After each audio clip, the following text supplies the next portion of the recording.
Bonjour et bienvenue pour ces quelques minutes de SVT. Donc nous sommes toujours dans notre chapitre 2 et la première partie n'est probablement pour vous pas finie.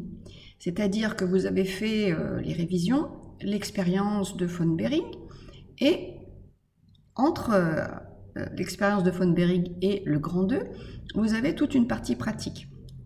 Donc si vous ne l'avez pas fait, vous laissez au moins une page libre. Et ensuite, vous vous intéressez à cette deuxième partie sur un autre aspect de la réaction immunitaire. En effet, dans la première partie, on a surtout parlé de bactéries comme antigènes. Et les virus alors? Comment l'organisme fait-il? C'est quoi un virus? Voilà, donc un petit croquis de virus, vite fait. Qu'est-ce qu'il a? Du matériel génétique. Vous en avez déjà entendu parler. Autour, il y a quoi? Une enveloppe. Et puis, dans cette enveloppe, plantée comme des clous, des molécules de surface. C'est tout. Il n'a rien d'autre. Produire de l'énergie, il ne peut pas. Il ne sait pas faire. Il n'a pas les outils. Se reproduire, il ne peut pas non plus. Il n'a pas non plus les outils. Alors, comment fait-il pour se reproduire? Eh bien voilà, il va se fixer sur une cellule, sa cible. Alors, chaque virus a sa ou ses cellules cibles. Il va s'accrocher dessus.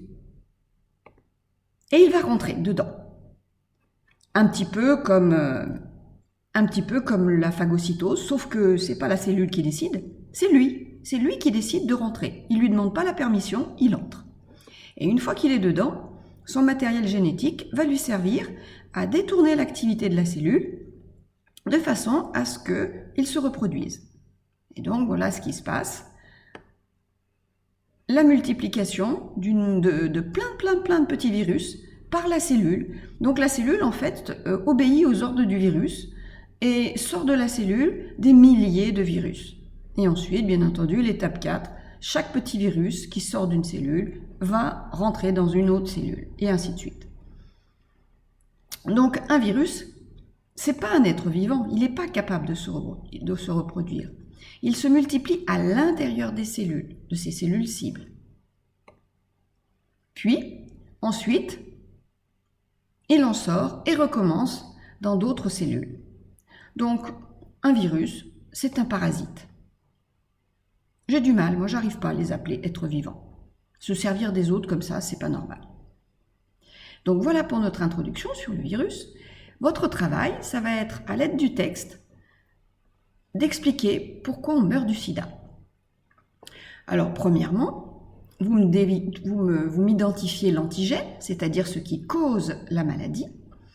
Ensuite, vous utiliserez le graphique.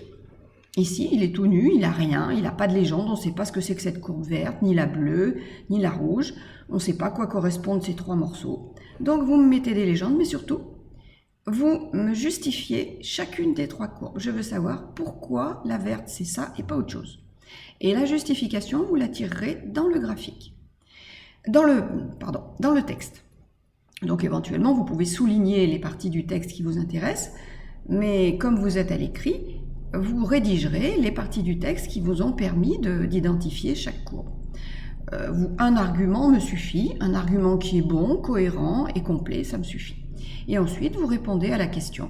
Pourquoi, à l'aide de l'observation de ce qui se passe au niveau de ces courbes, on peut dire comment on meurt du sida.